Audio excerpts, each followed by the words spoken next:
우리 이 시간 다 함께 일어나셔서 하나님 말씀을 같이 봉독하도록 하시겠습니다.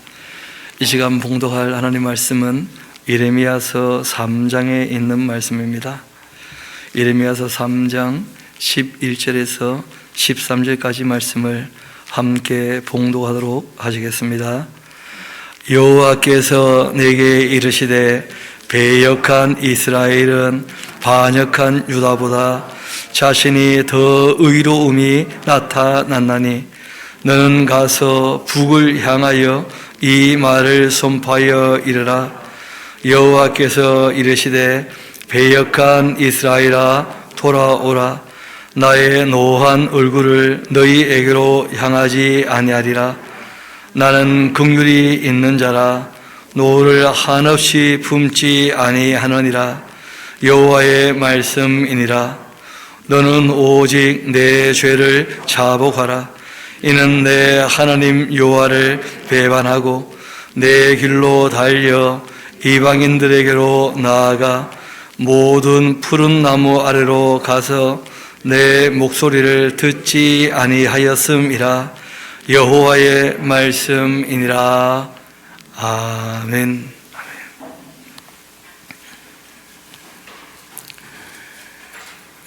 찬양 예배 때 찬양으로 시작하게 되었는데 이 찬양은 예레미야가 예루살렘이 멸망한 것을 보고 그리고 너무 낭망하고 좌절하고 있을 그때에 하나님께서 아직 끝내신 게 아니고 지금도 사랑으로 우리를 위하여 일하시는구나 하는 것을 깨닫고 그렇게 찬양했던 내용이기도 합니다. 그래서 예레미야서를 우리가 볼 때 이 찬양으로 예배를 시작하면 참 의미 있겠다 여겨져서 그렇게 우리가 평소와 조금 다르게 그렇게 순서를 가졌습니다. 오늘 3장 4장 우리 아침에 이어서 이제 보게 될 텐데 실상은 한꺼번에 다 보면 더 좋을 뻔했어요. 이게 1장부터 4장까지가 한 단락이 되거든요. 그런데 또 분량이 조금 많아서 나누어 보게 되었는데 그 아침에 이어서 같이 좀 보도록 합시다. 실상 이제 하나님께서 남편처럼 또 이 이스라엘 나라를 그 아내처럼 그런데 그 이스라엘 나라가 하나님을 벗어기고 우상 숭배를 너무 많이 하는 거예요. 하나님께서 돌아오라 여러 번 말씀하시고 기회를 줬는데 그들이 지은 죄가 너무 많아서 하나님과 그 이스라엘 백성 사이가 너무 멀어지고 만 것이죠. 그러할 때 이제 하나님께서 그들에게 이제 한 말씀 하시는 겁니다. 그들이 말하기를 가령 사람이 그 아내를 버림으로 그가 그에게 더 떠나 타인의 아내가 된다 하자 남편이 그를 다시 받겠느냐. 음행한 연고시는 아내를 버릴 수가 없는데 이스라엘 백성도 누구나 다 아는 얘기라는 거예요. 너희들도 당연히 그렇게 다 알고 있지 않냐.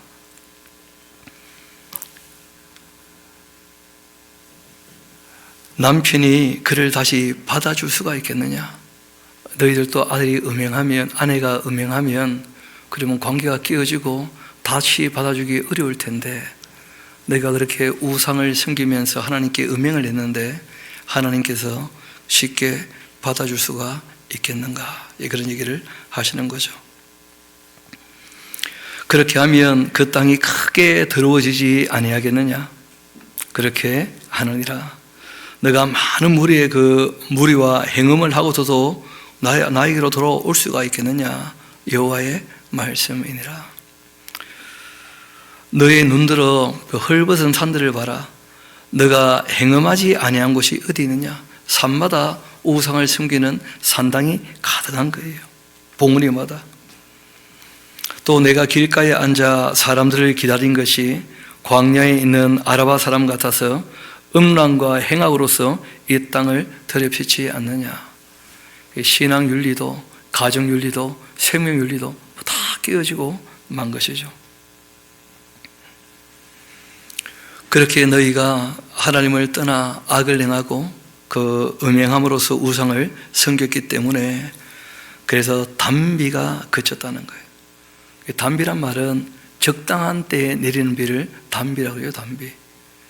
그래서 그 단비가 그치게 되었고 늦은 비, 그 봄비도 다 없어지고 말았다. 문제는 그렇게 징계가 임했음에도 그럴지라도 너가 그 창녀의 낯을 가졌기 때문에 수치를 알지 못한다는 거예요. 그 수치할 때 그 치자가 한자로 참 재미있게 생겼죠. 그 귀자에다가 마음 심자를 쓰거든요. 귀이변에다가. 그러니까 자기 마음의 소리를 잘 들어보면 스스로 죄인인 걸 안다는 거예요. 부끄럽죠, 뭐 다. 여러분 자기 내면을 들여다봐봐요. 나 이 정도면 완벽해. 그런 사람이 있겠습니까?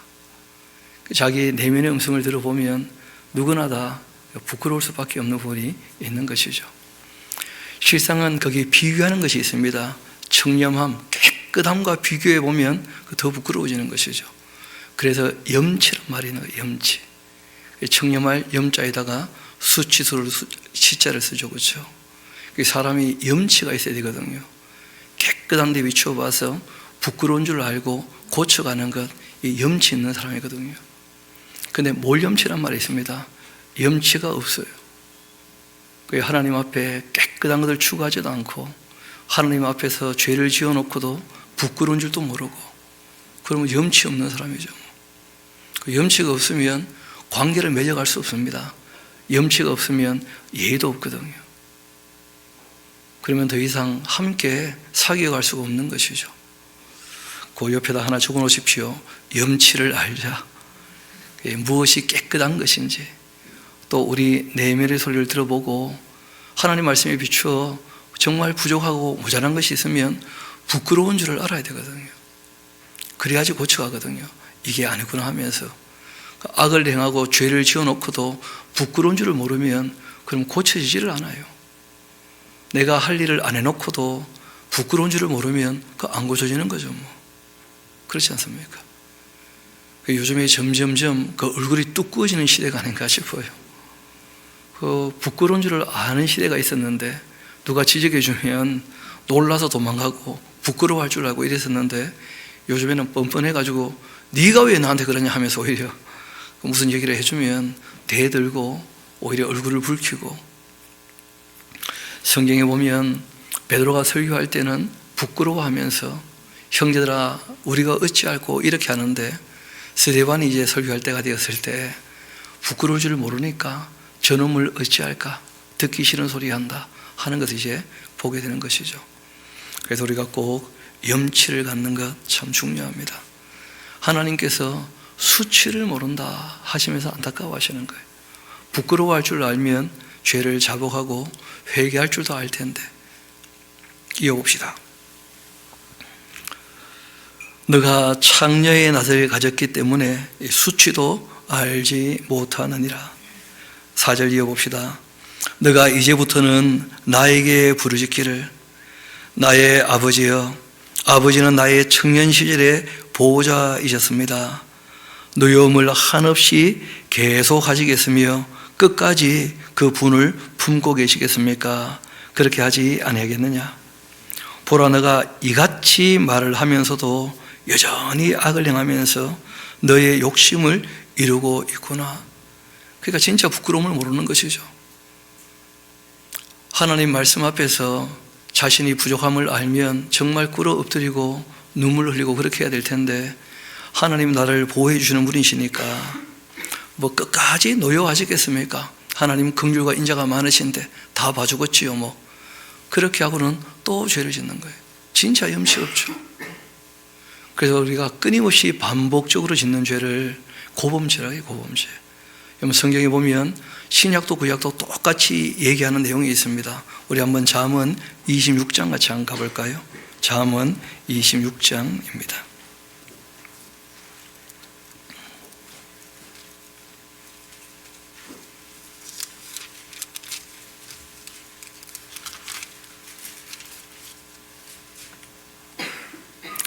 그 11절을 우리 같이 한번 읽어보겠습니다. 잠언 26장 11절 시작. 개가 그 토한 것을 도로 먹는 것 같이 미련한 자는 그 미련한 것을 거듭 행하느니라. 그 아니라는 걸 뻔히 알았으면서도 또다시 옛날로 돌아가고 또다시 옛날로 돌아가고, 그 잘못한 것을 부끄러워할 줄 모르면 계속 반복하는 것이죠. 또 우리 베드로후서 2장도 한번 가봅시다. 베드로후서 2장입니다.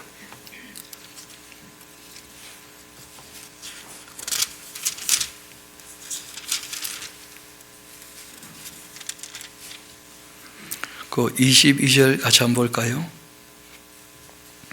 21절부터 우리 22절까지 같이 한번 읽어봅시다. 21절 22절 시작. 의의 도를 안 후에 받은 거룩한 명령을 저버리는 것보다 알지 못하는 것이 도리어 그들에게 나으니라. 참된 속담에 이르기를 개가 그 토하였던 것에 돌아가고 돼지가 씻었다가 더러운 구덩이에 도로 누웠다 하는 말이 그들에게 응하였도다 하시면서, 수치를 모르는 사람들, 이단자들, 그 사입이 성경을 들고 있으면서도 하나님 말씀을 따라 산다고 말은 하면서도 전혀 말씀을 따라 살지 않는, 말만 그렇듯 하게 하고 마음이 멀리 있는 사람들. 다시 우리 본문의 말씀으로 돌아옵시다. 하나님께 대해서 우리에게 긍휼과 자비를 베풀칠 거다, 그 은혜에 감사하다, 그렇게 생각을 하면서 여전히 죄를 지어도 다 봐주겠지 하면서 여전히 죄 가운데 머물고 있다면 그 용서할 수 없고 용납할 수 없다는 거예요. 고쳐가야지. 그러니까 모세처럼, 다윗처럼 사람들이 뭐 실수할 수 있잖아요. 이분들도 뭐 욕정이 이렇게 일어나서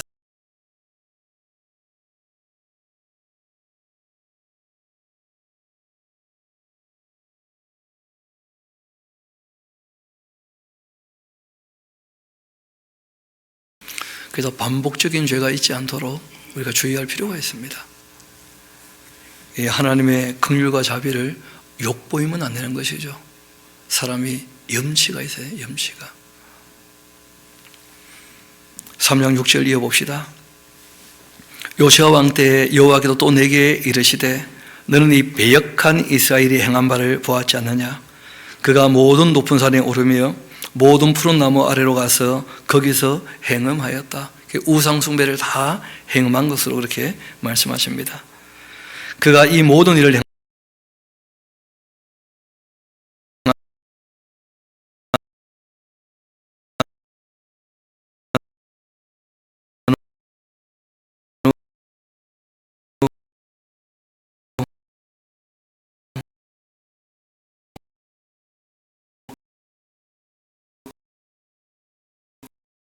내가 말하기를 그가 내게로 돌아오리라 그렇게 했는데 아직도 내게로 돌아오지 아니하였고 그의 반역한 자매 유다는 그것을 보았다. 북왕국에도 끊임없이 더 악을 행하는 거예요. 하나님 앞에. 내게 배역한 이스라엘이 간음을 행하였으므로 내가 그를 내쫓고 그에게 이혼서까지 그렇게 주었었는데, 말 그대로 그 722년에 아수르에 멸망한 것을 말씀하시는 것이죠. 그렇게 그를 내쫓고 그에게 이혼서까지 주었는데 그 반역한 자매 유다가 두려워하지도 않고 있다. 자기도 가서 행함을 내가 보았다. 북왕국 이스라엘을 본받아서 악을 행하고 있죠. 그 아달랴가 들어와서 남왕국이 많이 어지러워졌었고, 그리고 난 다음에 므낫세 때 완전히 그냥 넘어가 버려서 더 이상 회복되지 못하는 그런 지경에 이르고 말았습니다. 이 모든 일이 있어도 그 반역한 자매 유다가 진심으로 내게 돌아오지도 아니하고 거짓으로 할 뿐이라는 거예요. 그러니까 요시아 때 뭐 돌이키는 것처럼 보였지만 그거는 거짓이었다는 거예요. 요시아 혼자 앞에서 애를 써본 것 뿐이었다는 거예요. 요시아 혼자. 그래서 요시아 왕을 백성들이 따르면서 온전한 유월절을 지켜왔다고 했는데 알고 보니까 그게 전부 다 거짓으로 한 것뿐이었어요. 마음이 하나님께로 향하지 않았다는 거예요. 왕이 시키니까 억지로 한 것뿐이었죠. 여호와의 말씀이라. 여호와께서 내게 이르시되 배역한 이스라엘은 반역한 유다보다 자신이 더 의로움을 나타내었다 하시면서, 그러니까 비교해 보니까 내가 유다를 용서한다면 당연히 이스라엘도 용서해야 되지 않겠는가, 그렇게 이제 말씀하실 정도로 실제로 이 유다와 이스라엘 용서한다면 소돔과 고모라도 그 멸망하면 안 되는 거였다면서 하나님께서 그렇게 마음 아파하시면서 그 감정적인 것이죠. 후회를 하시는 거예요. 여러분, 이 배역이란 말은 메슈바, 그러니까 뒤돌아섰다 뭐 그런 거예요. 등을 돌렸다. 이런 반면에 이때 반역, 예전 개역 한글판에는 배역이라 그렇게 번역을 했었죠. 이 빠가드 하는 말은 발음부터가 빠가드 까닥까닥까닥 하지 않습니까? 빠가드. 그게 뭐냐면 대어든다는 거예요. 바닥바닥 대어든다는 뜻이에요. 여러분, 뒤돌아 도망가는 게 나쁜 놈입니까? 대드는 게 나쁜 놈입니까? 하나님 앞에서 둘 다 나쁘죠. 둘 다 나쁜데 여러분, 도망가는 게 더 나쁜 거예요? 대드는 게 더 나쁜 거예요? 대드는 게 훨씬 나쁘죠. 북한국은 이 배역 종로인데 남한국은 폐역했다는 게 반역, 대어들었다는 거예요. 그 말라기 보면 명확하게 나오잖아요. 주께서 어떻게 우리를 사랑하셨나이까 하면서 뭐 대드는 거예요. 바벨론까지 갔다 왔음에도 불구하고. 다시 한번 11절 봅시다. 여호와께서 내게 이르시되 배역한 이스라엘은 반역한 유다보다 자신이 더 의로움이 나타나게 되었다. 그러니까 너는 가서 이 북쪽을 향해 그 이스라엘, 이미 아수르에 멸망했던 그 이스라엘을 향해서 이 말을 선포하여 이르라. 여호와께서 이르시되 이 배역한 이스라엘아, 돌아오라 돌아오라. 나의 노한 얼굴을 내게로 향하지 아니하리라. 나는 긍휼이 있는 자라 너를 한없이 품지는 아니하겠다. 하나님께서 북왕국을 회복시킬 마음이 얼마든지 있으시다는 거예요. 얼마든지. 여호와의 말씀이니라. 그러니까 돌아올 수 있는데 너는 오직 너의 죄를 자복하라. 그러니까 지었던 죄에 대해서 인정하고 부끄러운 줄 알고 그걸 고치라는 거예요. 그럼 하나님께서 받아주신다는 거예요. 정말 하나님께서는 일말의 여지라도 있으면 관계를 이어가고 싶어 하시거든요.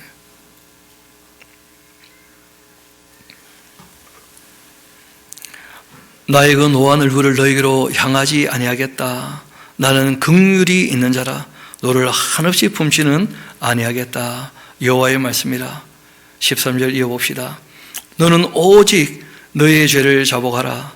이는 내 하나님 여호와를 배반하고서 너의 길로 달려가서 이방인들에게로 나아가 모든 푸른 나무 아래로 가서 나의 목소리를 듣지 않았기 때문에 너희가 내 목소리를 들어본 적도 없어서 그렇게 죄를 짓고 악을 행했으니까 이제는 하나님 말씀 앞으로 그 말씀을 가지고 돌아오라는 거예요.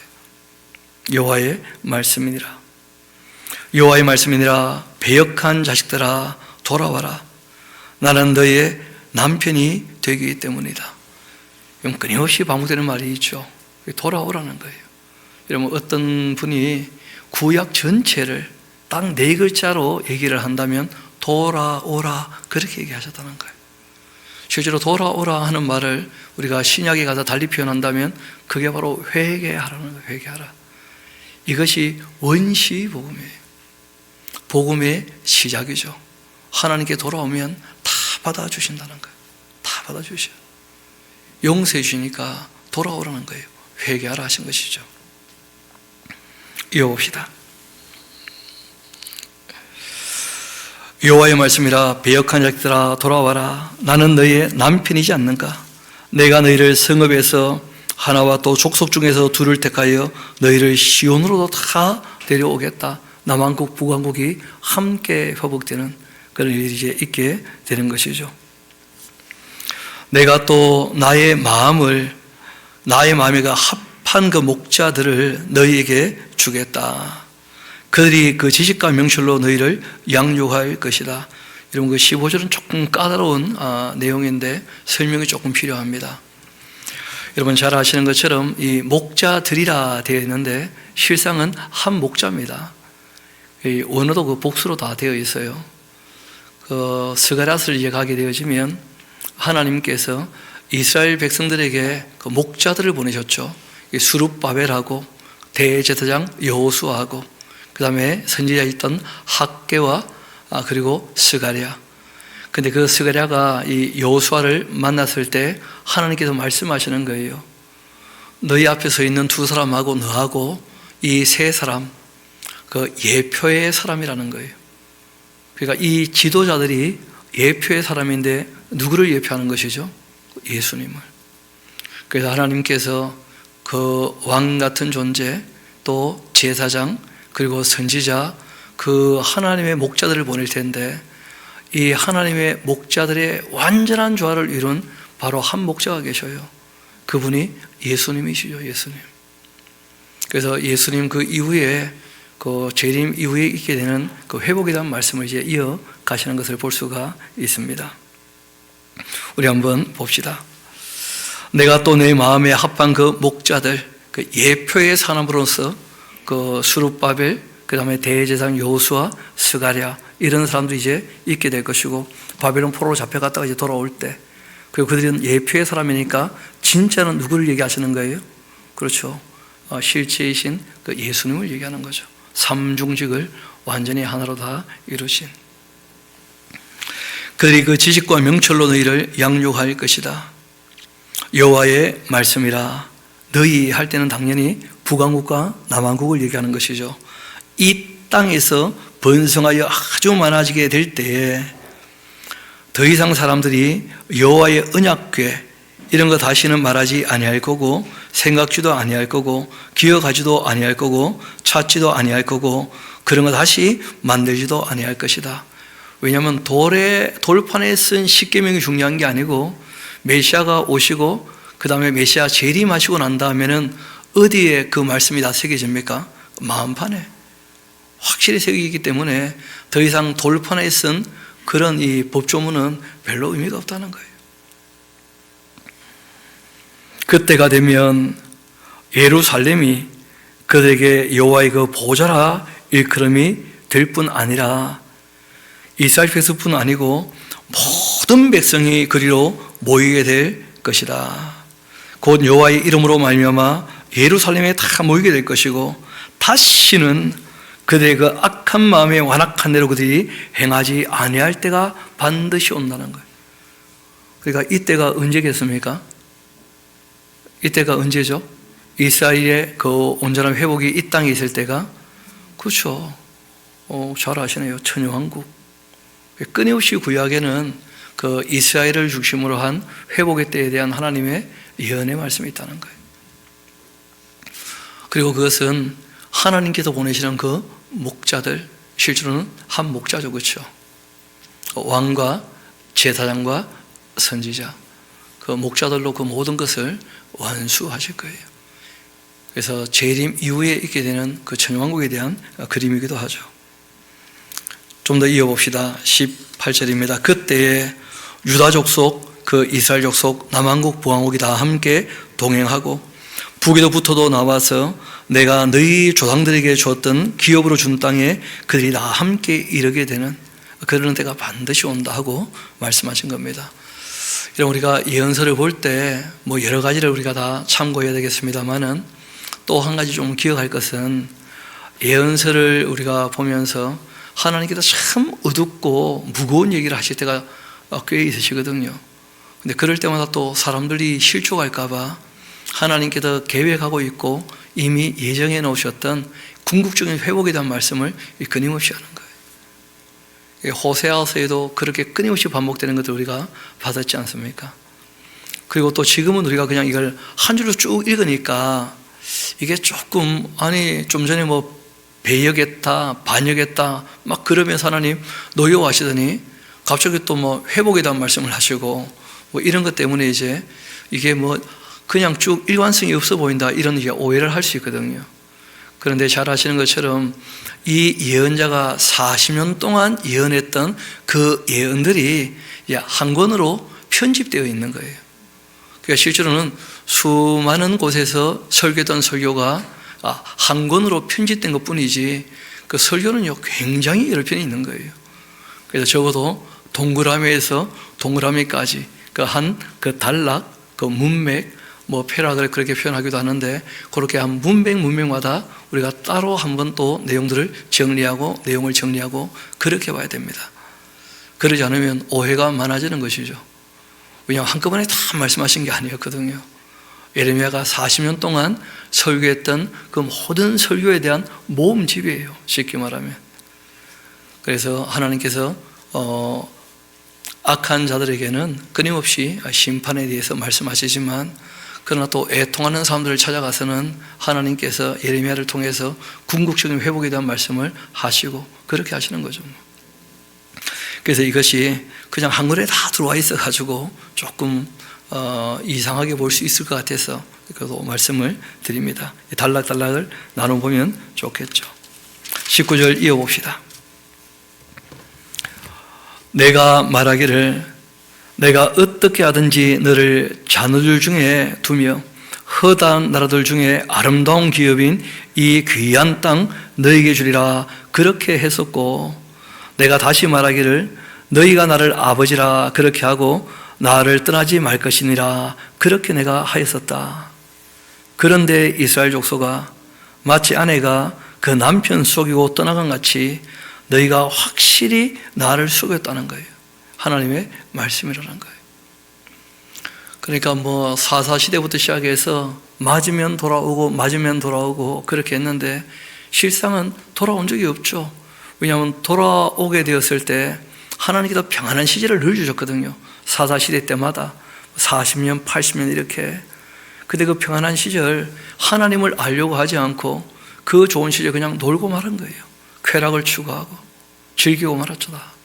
그렇게 시간을 다 허비해버리니까 또다시 그 나라가 우상을 섬기다가 또 팔려가게 되어지고, 또 좁혀지면 또 돌아왔는데 하나님께서 전쟁을 통하여 하나님을 인식하고 돌아왔을 때 하나님을 알 수 있는 충분히 좋은 평안한 시절을 허락해도 안 돌아오는 거죠.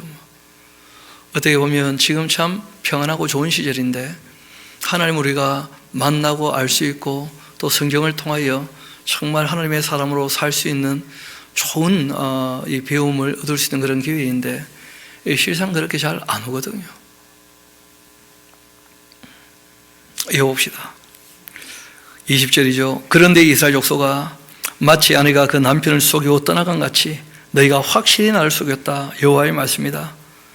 이 소리가 헐벗은 산 위에 들리니 곧 이스라엘 자손이 애곡하며 간구하는 것인데, 그들의 그 길을 굳게 하며 자기 하나님 여호와를 잊어버렸음이로다. 배역한 자식들아 돌아와라. 내가 너희 배역함을 고치리라. 그렇게 하셨다는 거예요. 그러니까 이 사람들이 하나님 말씀을 듣지 않고 항상 이산저산 꼭대기 찾아다니면서 거기서 통곡하면서 거기서 또 하나님께 구한다는 거예요. 비나이다 하면서. 그런데 정작 하나님 말씀은 안 들어. 읽지도 않고 배우지도 않고. 그러니까 스스로는 막 종교생활 열심히 했다는 거죠. 신앙생활 뭐. 산꼭대기에 올라가서 울면서 하나님께 빌었으니까. 근데 정작 하나님 말씀을 듣지 않으니까 돌아오지를 못하는 거예요. 하나님께 돌아오는 길은 호세아서 14장에 말씀하셨거든요. 말씀을 가지고 돌아오는 거예요. 빌어서 되는 게 아니고 하나님 말씀을 들어야 되거든요. 그런데 산꼭대기에서 울면서 하나님께 기도한다는 거 아니에요? 말씀 듣고 싶다고. 응답이 내려오겠죠. 샤론교회 가봐라 그래. 산 밑에. 성경을 다 읽고 듣고 배워야 될 터인데 너무 그러지 않는다는 거예요. 이상하게 하는 거죠. 그러니까 스스로 속는 거예요. 지금만 그런 게 아니었고 2600년, 700년 전에도 똑같이 그렇게 했어요. 사람이 자기 종교성을 가지고 신앙생활하면 그리 될 수밖에 없거든요. 끊임없이 이산저산 찾아다니면서. 이어봅시다. 22절 다시 한번 읽어드리겠습니다. 배역한 자식들아 돌아와라. 내가 너희 그 배역을 고쳐주겠다. 그렇게 말씀하시죠. 이란 이제 음성을 듣고 이 선지자는 그렇게 말씀을 아뢰는 것인데, 보소서 우리가 주께 왔사오니 주는 우리의 하나님 여호와이시니이다. 작은 산들과 큰 산들 위에서 떠드는 것 참으로 다 헛된 일일 뿐입니다. 헛된 일이 너무 많은 거예요. 신앙생활 할 때. 그중에 대표적인 게 뭐냐 하면 다 함께 모여가지고 통성으로 기도하면서 방언으로 떠드는 것들, 무슨 말인지도 모르고 떠들고 그게 무슨 의미가 있겠냐는 거예요. 그렇게 해서 어떻게 하나님을 알게 되겠냐는 거예요. 악령에 속아 있는 것이지. 작은 산들 큰 산 위에서 떠드는 것 참으로 다 헛된 일이다. 이런 걸 뿌리 뽑아야, 이런 게 파괴되어야 정말 말씀을 바르게 심을 수가 있어요. 또 말씀 본다고 하니까 말씀 또 3절 읽고 또 고함지르고 그러면 어떻게 하는 거야 되지? 참 어려운 얘기들이죠. 이스라엘의 그 구원은 진실로 우리 하나님 여호와께 있는데, 부끄러운 그것이 우리가 그 청년의 때로부터 우리 조상들의 그 산업인 양떼와 소떼와 아들, 딸들을 다 삼켜버린 것이다. 산에서 떠들었던 모든 것들 때문에 망하게 되고 만 거예요. 하나님의 말씀을 안 듣고.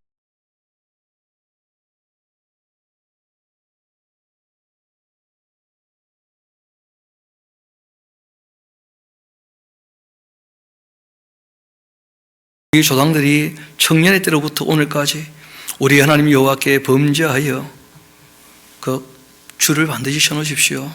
우리의 하나님 여호와의 그 목소리에 순종하지 아니하였기 때문이다. 하나님의 말씀을 듣지도 않고 따르지도 않아요. 본인들이 하나님께 할 말이 너무 많아. 얼마나 떠드는지. 그래서 그런 거 우리가 정말 주의해야 됩니다. 성경에서 여러 군데 아주 일관되게 말씀하셔요. 하나님은 하늘에 계시고 너는 땅에 있으니까 하나님 앞에 말을 어떻게 하라는 거예요? 적게 하라는 거예요. 듣기는 속히 하고 말하기는 더디하라, 그렇게 부탁하신 거예요. 이방인들처럼 말 많아야 들을 거라고 오해해서 중언부언하거나 그런 짓 하지 말라는 거예요. 구하기 전에 있어야 할 것들 다 아시는 분이시니까. 하나님의 뜻이라 할지라도 우리가 구하지 않으면 이루어지지 않는 것이니까 주님의 뜻을 먼저 살펴서 우리가 그 말씀을 따르겠다고 고백하고 그 말씀을 따라 사는 것이죠. 그래야지 이루어지거든요. 너희가 내 말을 들어야 내가 너희 말을 듣지 않겠는가? 이 성경은 항상 일관성 있게 그렇게 말씀하시거든요. 너희가 나에게로 돌아오면 내가 너희에게로 당연히 돌아갈 거다. 그래서 하나님은 항상 만나줄 마음이 있기 때문에 사람들에게 먼저 오라고 말씀하시는 거예요. 왜냐하면 하나님이 먼저 오실 때는 일이 안 된 적이 너무 많거든요. 하나님이 사람들이 이 땅에 오셨을 때 심지어 죽기까지 하셨거든요. 그래서 찾아야 만나야 진짜 만나는 것이니까. 그래서 우리가 가서 전할 게 있다는 거예요. 하나님께 돌아오시라. 그리고 그 하나님 말씀을 이렇게 우리가 배울 수 있다 하고 우리가 할 일이 있는 것이죠. 이어봅시다. 4장입니다. 1절. 여호와께서 이르시되 이스라엘아 너가 돌아오려거든 나에게로 돌아와라. 너가 만일 나의 목전에서 가증한 것 버리고 너가 흔들리지도 아니하며, 조건들이 다 있었어요. 진실과 정의와 공의로 여호와의 삶을 두고 맹세한다면, 그러면 나라들이 나로 말미암아 스스로 복빌며 나로 말미암아 자랑하게 될 것이다. 주님의 뜻을 먼저 하는 게 중요하죠. 여러분 그 1절에 좀 박스를 쳐놓으시고 우리 다시 같이 한번 읽어봅시다. 이게 굉장히 중요한 내용인데 돌아온다는 것이 무엇인가 하는 것을 우리에게 알려주고 있죠. 같이 한번 1절 2절 읽어봅시다. 시작.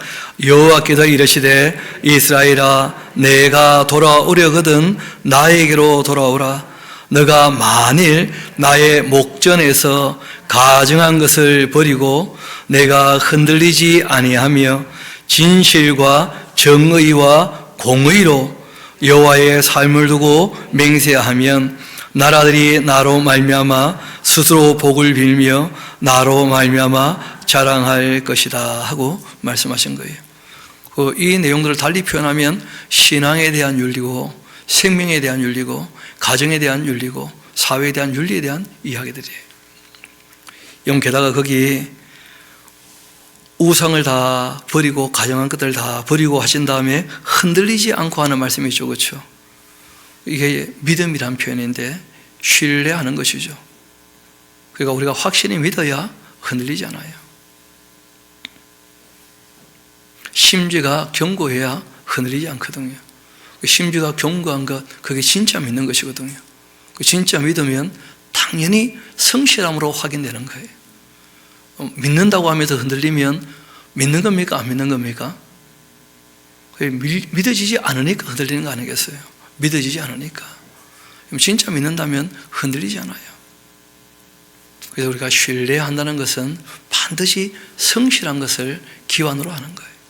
그리고 성실로 확인되는 것이죠. 진실함, 또 정의로움, 공의로움, 이런 것으로 하나님께 찾아 나오게 된다면 여호와의 삶을 두고 맹세하면 나라들이 나로 말미암아 스스로 복되게 될 것이고 또 나로 말미암아 아주 자랑스러워하게 될 것이다. 여호와께도 유다와 예루살렘의 사람에게 이와 같이 말씀하십니다. 너희의 그 묵은 땅을 좀 갈아엎고 가시덤불에 파종하지 말라는 거예요. 어디서 들어봤던 얘기죠. 예수님께서 사람 마음밭이 4가지라는 거라. 길가도 있고 돌짝밭도 있고 가시덤불도 있고 옥토도 있다는 거예요. 그러니까 예수님께서 뜬금없는 얘기 하신 게 아니에요. 구약의 말씀을 완성하러 오신 거예요. 완성하시러. 딴 얘기하러 오신 게 아니고. 다 구약을 살펴보면 예수님 말씀하셨던 설교에 그 원래 내용들이 대부분 다 담겨 있습니다. 가만 보면. 전혀 딴 얘기 하신 게 아니거든요. 그리고 가시덤불이라는 것이 딴 게 아니었죠. 그 두려움과 욕심이에요. 세상에 대한 두려움, 그리고 재물에 대한 욕심, 이런 것이죠. 그런 게 가득 차면 그 신앙생활 안 된다는 거죠. 묵은 땅, 묵었다는 말이 딴 게 아니고 그 딱딱하게 굳었다는 거예요. 그 길가, 그 열매가 없는 것이죠. 돌짝밭, 그 열매가 없는 거예요. 그거 다 갈아엎어서 방해되는 것들 다 제거해야 됩니다. 그래서 말씀으로 자기 마음을 끊임없이 기용을 해야 되는 거예요. 그래서 쓴뿌리, 이 돌멩이 덩어리들 다 뽑아내야지 뿌리가 내리고 열매가 있게 되는 것이죠.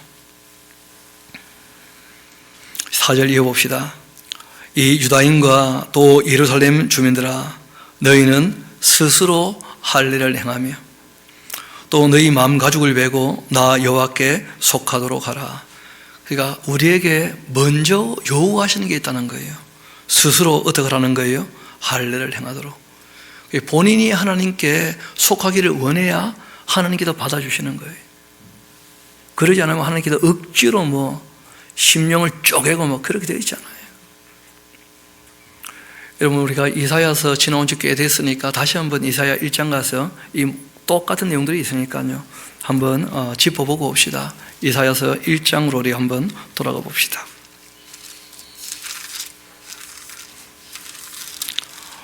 하나님께 돌아와서 깨끗함을 받을 때 우리에게 부탁하신 게 있죠. 그렇죠? 사람들한테. 우리 15절부터 제가 한번 읽어드릴게요. 1장 15절부터. 너희가 손을 펼 때에 내가 내 눈을 너희에게서 가리고 너희가 많이 기도한다 할지라도 내가 듣지 않는다. 이는 너희의 그 손에 피가 가득하기 때문이다.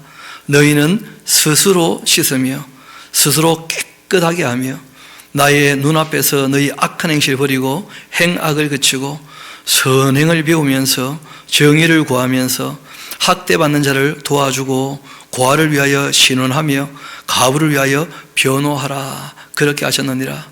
그리고 여호와께서 말씀하셨는데 그리고 나에게 오라는 거예요. 그리고 우리가 서로 변론해보자. 너희 죄가 주홍같 할지라도 눈과 같이 희어지게 될 것이고 진홍같이 붉을지라도 양털같이 희게 되지 않겠냐.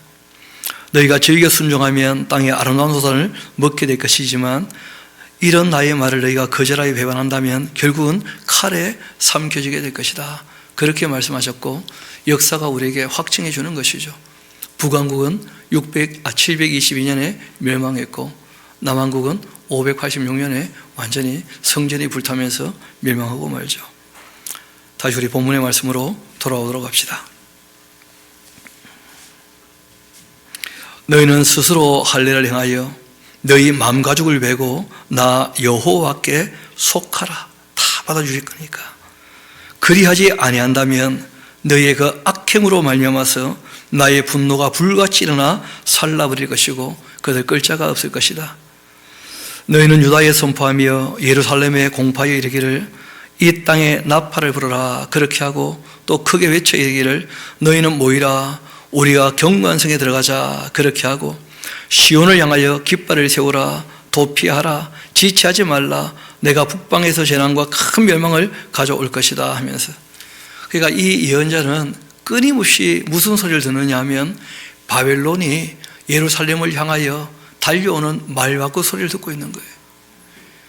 그러니까 이분은 40년 동안 늘 울면서 괴로워하면서 바벨론에 밟힐 것들을 미리 알고 있고 실제로 이분은 그걸 다 경험했던 분이거든요.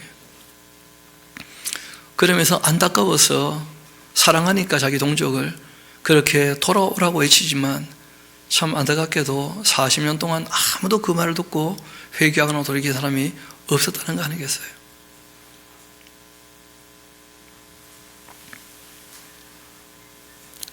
이 뒤에 가면 또 나오는 얘기지만 이분이 일을 하다가 너무 힘들어서 하나님의 말씀을 전하지 않기로 마음에 다져요. 그런데 이렇게 말바구 소리가 귀에 쟁쟁하니까 자기 가슴이 터질 것 같아. 괴로워서 못 견디겠어. 그래서 또 이 바벨론이 온다, 항복하시라, 그것만이 사는 길이다, 그것도 외치면 또 저 터지고, 그런 일들을 몇 번이나 반복했죠. 몇 번이나. 그래서 저는 이 예레미야서를 보면서 참 이런 인생을 살아도 자기 사명을 감당하시는 분이 계시는구나. 인간적으로 참 많은 그 배움이 있었던 분이기도 하고 또 이분 만나면서 많이 부끄럽기도 하고요. 너무 좋은 시절 만나서 일하고 있는데 정말 최선을 다하여 바르게 하고 있는가, 그런 생각도 이제 하게 되고 여러 가지 생각들을 하게 되더라고요. 나름대로 마음에 하나 굳힌 게 있어요. 이분의 삶을 보면서 힘들다는 얘기는 안 해야 되겠다. 누구한테 가서. 이분의 삶에 비해서 너무 평안하고 너무 좋은 시절을 지내고 있는 것이니까요. 그러니까 자꾸 저한테 와서 목사님 힘들지 않습니까? 물어보지 마세요. 대답하기 골치 아픕니다. 왜냐하면 힘들거든요. 사는데 다 누구든지 다 힘이 들죠. 근데 이런 분에 우리가 비교해 봤을 때 차마 그런 말 할 수 없다는 거예요. 물어보니까 공감 안 해드릴 수도 없고 제 마음에 결심한 바도 있고 하니까 자꾸 물어보지 마시고 서로 자기 할 일 잘합시다. 서로 자기 할 일을. 그러면 되는 것이니까요. 참 이분을 볼 때마다 그런 생각이 늘 들어요. 이어봅시다. 7절입니다. 그 사자가 그 수풀에 올라왔고 또 나라들을 멸하는 자가 나왔는데 너의 땅 황폐하게 하려고 이미 그 초세를 떠났다. 너의 성읍들이 황폐하여 주민이 없게 될 것이다. 이로 말미암아서 너희는 굵은 배 두르고 애곡하게 될 것이다. 이는 여호와의 그 맹렬한 노가 아직 너희에게서 돌이키지 아니하였기 때문이다. 왜냐하면 이게 1차로 끝나지 않거든요. 대여섯 번 정도 와가지고 짓밟아요. 우리가 보통 크게 한 3번 좀 얘기하지만 실제로 한 대여섯 번 그렇게 와서 잡아가거든요. 하나님의 그 맹렬한 노가 아직 너희에게로 돌이키지 아니했다 하면서 계속 때리고 또 때리고 또 때리고 정신 차릴 때까지. 세상 마지막도 마찬가지죠. 인을 떼고 나팔 불고 대접을 또 부붙고 끊임없이 그렇게 닥치는 일들이 있게 되는 겁니다. 언제까지 그렇게 닥치느냐? 악이 진멸될 때까지. 악이 진멸될 때까지. 여호와의 말씀이라. 그날 왕과 지도자들 낙심하게 될 것이고 제장들도 깜짝 놀라게 될 거다. 선지자들도 아주 깜짝 놀라게 될 거다. 이렇게 말씀하자 이 예레미야가 이런 얘기합니다. 내가 이르되 슬프도소이다. 주 여호와여, 주께서 진실로 이 백성과 예루살렘을 크게 속이신 건 아닙니까? 하면서 이르시기를 너희에게 평강이 있으리라 그렇게 하셨지 않습니까? 근데 알고 보니까 그거는 하나님이 하신 말씀이 아니고요, 이게 어려운 게 뭐냐면 하나님의 이름으로 거짓말을 하는 사람들이 있다는 거예요. 거짓 선지자. 그러니까 들을 때는 기분 좋은 소리를 듣기 마련이니까, 그러니까 뭐 예레미야는 끊임없이 울면서 돌아와라, 너희들이 딴 길로 가고 있다, 정말 너희가 우상 버리고 하나님께 돌아와라, 또 바벨론이 온다. 그 바벨론이 오는 이유는 이미 악이 관영하기 때문이니까 항복하는 것만이 사는 길이다, 그 벌을 순히 받아야 된다. 예레미야는 그렇게 얘기하는데, 거짓 선자들은 평안하다, 안전하다, 하나님 우리와 함께 하시고 그분은 긍휼과 자비가 많으니까 우리는 뭐 아무 문제 없을 거야, 그렇게 얘기하니까 여러분 듣기에도 전자가 듣기 좋아요, 후자가 듣기 좋아요? 그러지 않습니까? 끊임없이 사람을 긍정하면서 그렇게 사람을 자기 목적으로 이끄니까, 적극적인 사고방식 이런 식으로 사람을 이끌어가니까, 그런데 거기에다가 뭘 보태버리는 거예요? 하나님의 뜻이라면서. 그러니까 기록된 말씀을 잊지 않으면 쏘가도 쏘은 줄 모르는 거예요. 예레미야도 바라기는 뭘 바랍니까? 평안을 바라지 않는 사람이 누가 있겠습니까? 근데 그 시대가 그런 시대가 아니잖아요. 지금도 마찬가지일 겁니다. 세계는 점점 안 되어질 것이고 내가 말씀에 믿음을 보겠느냐 하는 그런 시대로 가게 될 텐데, 너무 끊임없이 그냥 잘 될 것이다, 복음화 될 것이다, 그런 식으로 얘기하는 것이 그게 진짜겠냐는 거예요. 예수님은 그렇게 말씀하지 않으셨거든요. 이어봅시다. 그때 이 백성과 예루살렘에 전할 자가 있어 뜨거운 바람이 광야에 있는 그 헐벗은 산에서 내 딸 백성에게 불어온다 할 텐데, 이는 키질하기 위함도 아니고 정결하게 하려고 하는 것도 아니다. 이런 것보다 훨씬 더 강한 바람이 나를 위해 오게 될 것이다. 그러니까 하나님의 분노인데, 이런 보통 바람이 적당하게 불면 겨는 날아가는 것이고, 알고 보면 남잖아요, 그렇죠? 근데 바람이 너무 힘껏 불어버리면 어떻게 됩니까? 다 날아가 버리는 거예요. 지금 하나님께서는 다 날려버릴 거예요, 분노로. 근데 다 날아가는데 실제로는 바벨론으로 날아간 사람들만은 살아남는 거예요. 하나님께서 그만큼 자신의 분노에 대해서 나타내신 거예요. 나를 위하여 그렇게 아주 강렬한 바람이 불게 될 것이다. 이제 내가 그들에게 심판을 그렇게 행하는 것이다. 봐라, 그가 구름같이 올라오는데 그 바벨론이, 그 병거는 회오리 바람 같고 그 말들은 독수리보다 빠르지 않는가? 우리에게 화이도다, 우리는 멸망하도다, 그렇게 하게 될 것이다. 누가 지금 멸망을 앞두고 평화를 얘기하고 있느냐? 그렇지 않다는 것이죠. 그럼에도 불구하고 하나님이 정말 바라시는 것이 있죠. 예루살렘아, 너의 마음의 그 악을 씻어버려라. 그러니까 일이 있기 전에 미리 말씀하시는 이유는 그 일을 이루겠다는 강력한 의지에 대한 표현보다는 그 일이 이루어지기 전에 어떻게 하기를 원하시는 거예요? 회개하고 돌아오기를 원하시는 거예요. 돌아오기를. 그래서 미리 말씀하시는 거예요. 죽이는 게 목적이라면 말하지 않고 그냥 쓸어버리면 되지 않습니까? 미리 말씀하시는 이유는 거기 있는 것입니다. 돌아오라고. 예루살렘아, 너 마음의 그 악을 씻어버려라. 그렇게 하면 구원을 얻을 것이다. 너의 악한 생각, 너의 속에 얼마나 오래 머물게 두려고 하냐? 단에도 소리를 선포하며 에브라임 산에서 재앙을 공포하는도다. 너희는 여러 나라에도 전하며 또 예루살렘에도 알리기를, 애워싸고 치는 자들이 먼 땅에서부터 와서 유다 성읍들을 향하여 소리를 지른다. 그렇게 하라. 실제로는 바벨론이 이제 올라오면 남한국 유다뿐 아니고 주변 모든 나라도 다 짓밟히게 되거든요. 그들이 밭을 지키는 자 같이 예루살렘을 애워싸게 될 텐데, 이유가 그들이 바로 나를 거역했기 때문이야. 남유다가. 여호와의 말씀이라, 너의 길과 너의 행위가 바로 이 바벨론이 너희를 무너뜨리게 되는 이 일을 부르게 된 것 아니냐? 이는 너가 악하기 때문이다. 그 고통이 너희 마음에까지 미치느니라. 이런 하나님의 말씀을 듣자 그 예언자는 괴로워할 수밖에 없죠. 실제로 제 예언자의 얘기를 가만 듣다 보면요, 하나님께서 예레미야와 함께 울고 계시는 것을 보게 됩니다. 예레미야의 마음이 하나님의 마음 같은 참담한 마음이 있는 거예요. 자기 백성이 다 자기를 떠나버렸기 때문에 슬프고 아프다. 그 원래 언어는 조금 다르죠. 내 창자여 내 창자여 하면서 그 마치 하박국이 자기 창자가 끊어지는 고통 가운데 불렀던 노래가 있지 않습니까? 자기 이 간을 그냥 점여내는 것처럼 그 아픈 고통 가운데 불렀던 노래가 있지 않습니까? 예레미야가 지금 똑같은 마음을 갖고 있죠.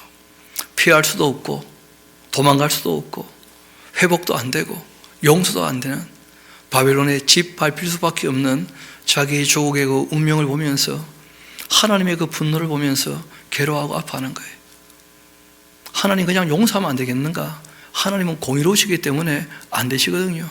그러니까 하나님도 본인의 공의로 그 악을 진멸하실 때 사랑하시니까 또 아파하시는 거예요. 괴로워하시고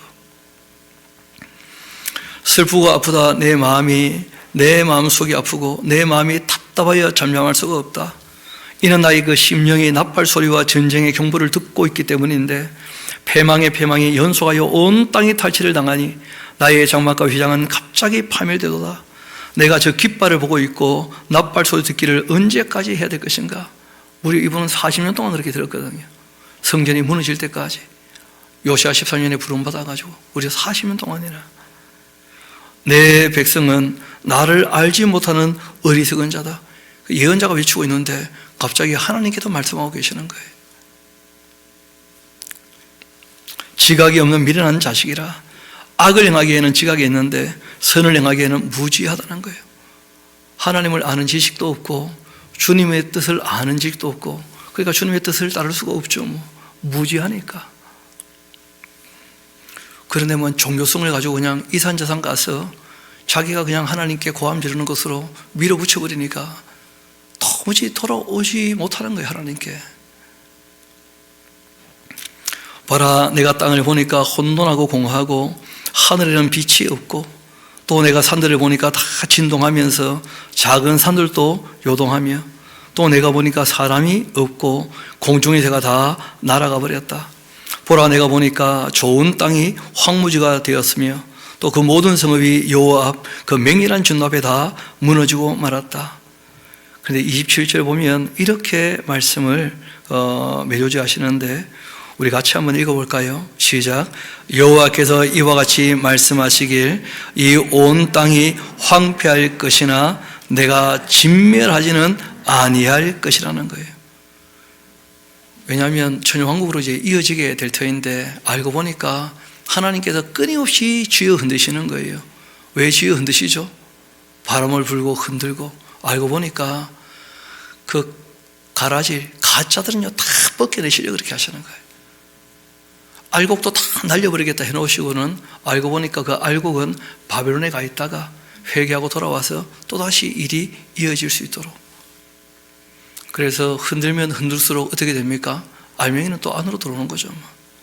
하나님께서 우리 인생에 온갖 장애물들을 허락을 하셨어요. 가짜들은 전부 걸려 어떻게 하라고요? 넘어지라고. 가짜는요 단 하나도 하나님 앞에 서지 못할 겁니다. 그러나 알맹이라면 단 한 알갱이도 땅에 떨어지지 않고 다 주님 품에 안기게 될 거예요. 그래도 세상이 아무리 요동해도 가짜가 다 날아가는 거예요. 가짜가. 바벨론에 와서 짓밟아도 악한 것들이 진멸당하는 거예요. 악한 것들이. 그래서 하나님께서 말씀하십니다. 내가 은혜의 언약을 맺은 것이 있기 때문에 내가 진멸하지는 아니할 것이다. 이로 말미암아서 땅이 슬퍼하게 될 것이고 위의 하늘도 어둡게 될 것인데 내가 이미 말하였으며 작정한 것이었고 이것은 후회하지 아니하였으니 또한 거기에 돌이키지 아니라 그렇게 하셨음이로다. 적어도 지금 바벨론에 와서 몇 번에 걸쳐 남왕국을 초토화시키고 성전이 무너지는 것은 돌이킬 수 없는 일이에요. 하나님께서 돌이키지 않기로 정하신 일이거든요. 그래서 벌을 순히 받아야만 사는 길이 열리는 것이죠. 기병과 활 쏘는 자의 그 함성으로 말미암아 모든 성읍 사람들이 도망하여 숲풀에 들어가고 또 바위에 기어 오르며 각 성읍이 버림당하여 거기 사는 자가 없나니 멸망을 당한 자여 내가 어떻게 하려고 하냐? 내가 붉은 옷 입고 금장식으로 단장하고 눈 그리고 꾸미고 있느냐? 이 어리석은 사람들아. 그러니까 이렇게 예레미야가 비칠 때에도 그 고관대작의 부인들과 또 모든 예루살렘 사람들은요, 늘 그냥 사치를 추구하고 향락을 추구하고, 예전에 그 여자 하나 있었지 않습니까? 이세벨이라고. 그 예후가 오는데 뭐하고 있습니까? 눈을 그려 예쁘게 죽어야지 하면서 이렇게 눈을 그리고. 바벨론이 곧 온다는데도 여전히 그냥 사치하고 향락에 빠져 있고, 맛있는 거 찾아 먹을 줄은 아는데 생명의 양식인 말씀을 먹으려고는 안 하고 끊임없이 그렇게 자기만 꾸미고 있다는 거예요. 자기만 꾸미고 뭐 얼짱 몸짱 돼야지 하면서 영짱 될 마음이 전혀 없는 모양이라. 그렇게 이 세상이 그렇게 흘러가더라는 거예요. 예레미야가 보니까. 멸망을 당한 자여, 내가 어떻게 하려고 그러냐? 내가 붉은 옷 입고 금장식으로 단장하고 눈 그려 꾸밀지라도 너 화장한 건 다 헛된 일이 되고 말 것이다. 전쟁에 이 화마가 지나가게 되어지면 명품이 무슨 의미가 있습니까? 뭐 아르마니입니까? 알르마니입니까? 뭡니까 대신? 그런 게 무슨 의미가 있겠냐는 거예요. 아무것도 남지 않을 거라는 거예요. 이어봅시다. 연인들도 너를 멸시하게 되고 너희의 생명을 찾느니라. 내가 소리를 들어보니까 여인의 그 해산한 소리 같고 초상한 자이고 고통 소리 같은 소리가 들리는데, 알고 보니 시온의 그 딸의 소리다. 바빌론의 집 밟힐 때 너무 큰 고통 가운데 이 고함 소리, 절규가 터져 나온다는 것이죠. 마치 초산한 여자가 고통 가운데 비명을 지른 것처럼. 그가 헐떡이며 그 손펴고 이르기를 나에게 화가 있도다. 죽이는 자로 말미암아 나의 심령이 피곤하도다. 그렇게 하는도다. 우리 5장 1절까지만 한번 봅시다. 이렇게 되고만 이유가 있다는 거죠. 너희는 예루살렘 거리로 빨리 다니면서 그 넓은 거리로 찾아보고 알아라. 너희가 만일 정의를 행하며 진리를 구하고 있는 자 한 사람이라도 찾는다면 내가 예루살렘을 용서할 마음이 있다는 거예요. 알고 보니까 의인이 한 명도 없기 때문에 망하는 거예요. 뭐 세상 마지막도 마찬가지죠. 내가 말세에 믿음을 보겠느냐, 뭐 그런 것이죠. 결국 이제 하나님의 말씀을 듣지 않아서 남한국이 다 멸망하게 된 그런 이제 이야기를 우리가 쭉 같이 앞으로 또 살피게 될 텐데, 이 모든 과정 가운데에서 하나님이 여전히 눈물을 흘리시며 마음 아파하시며 또 그럼에도 불구하고 그들을 진멸하지는 않으시고 또다시 그들을 건져서 정말 다시 제사장의 역할을 맡기시려고, 또 그게 안 되면 결국 이제 누구까지 보내시겠습니까? 그 아들을 보내서 사도를 또 파송하시고 성령 오셔서 예루살렘 또 유다 사마리아 땅 끝까지 복음 좀 전하게 하시려고, 그 복음의 가장 기본은 하나님께로 돌아오라는 거예요. 돌아왔다면 그분의 말씀을 들어봐야 될 것입니다. 돌아왔다고 하면서도 또 하나님 앞에 자기 말이 많아지면 결국은 하나님의 말씀을 듣지 못하게 될 것이니까요. 우리 같이 기도하도록 하시겠습니다.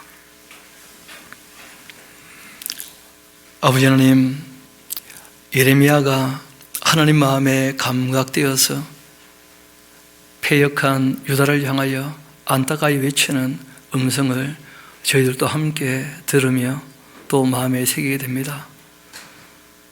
염치가 없어 수치를 모르는 그들을 향하여 정말 주님 말씀 앞에 깨끗하도록 또 자기 마음을 잘 살펴서 정말 하나님 말씀 앞에 비추어 더럽고 악하고 거짓된 것이 있다면, 불의한 것이 있다면 부끄러워할 줄을 알고 돌이키기를 바라고 원하시는 그 음성을 함께 듣게 하신 것도 감사드립니다. 그 당대에는 아무도 귀를 기울이지 않아 아파하시고 사랑하시기에 울고 계시는 하나님을 만난 사람이 거의 없었지만, 그러나 이 말씀을 이렇게 다 기록으로 남겨주시고 지금 이 땅에 사는 저희들이 이 예레미야서를 통하여 하나님 마음을 조금이나마 헤아려 알게 하신 것 감사드립니다. 저희들 앞으로 살아가는 삶 가운데 늘 주의 말씀을 가까이 하면서 또 우리가 말씀에 비추어 부족하거나 또 우리가 어긋난 것들이 있다면 부끄러워할 줄 알고 빨리 돌이키는 삶을 살기를 소망하오니 아버지 하나님, 주님의 선한 도움의 손길로 우리의 삶을 늘 인도하여 주옵소서. 모든 것을 주님께 의탁합니다. 감사드리며 우리의 구원자가 되시는 예수님 이름으로 기도합니다. 아멘.